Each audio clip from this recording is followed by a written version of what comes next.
Roberts, Jr. We remember these victims today.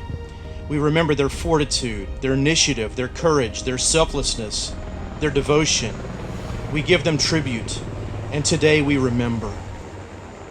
The worst peacetime disaster in U.S. Coast Guard history took place on January 28, 1980, near the Sunshine Skyway Bridge in Tampa Bay. The U.S. Coast Guard Cutter Blackthorn collided with the Capricorn, a tanker 3 times its size. 27 survived and 23 perished that night. I was below deck and had to quickly make my way to the main deck where the other men were gathering, and we were waiting for instructions from the captain, and the ship was being dragged backwards by the Capricorn and suddenly began to capsize rapidly. And when the chain ran out, it jerked it and flipped it over, and that's how it sank. The entire incident took place in about 4 minutes. The Blackthorn Monument was erected near the bridge to pay tribute to those brave men who lost their lives. And now family, friends, fellow coasties, and survivors gather at the memorial every January 28th to reflect and pay respects for those lost on that tragic night. Several years ago, I started to meet the survivors.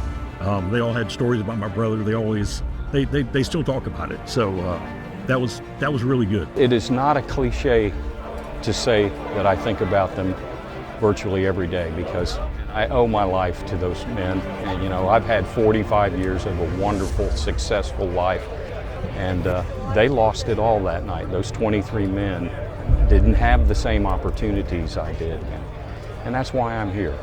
But this year's ceremony was almost canceled due to the wrath of Hurricane Helene. It was pretty moving. When I drove in here, I could see the anchor, and I'm going, something's wrong with that picture.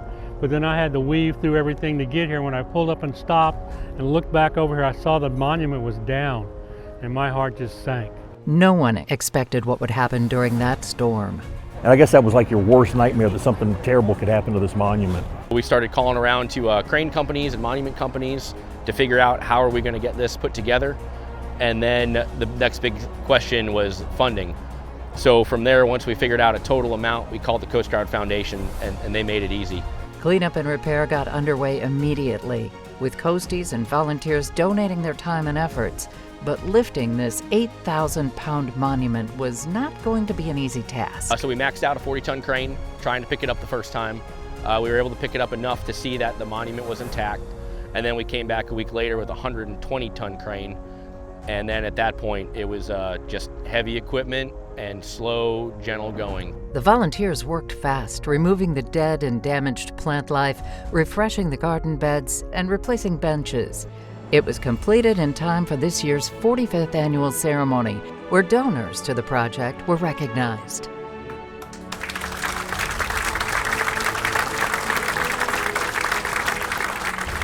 I am very proud to say the memorial and the park is open. We will never forget the sailors of the Blackthorn. God bless. Semper Paratus.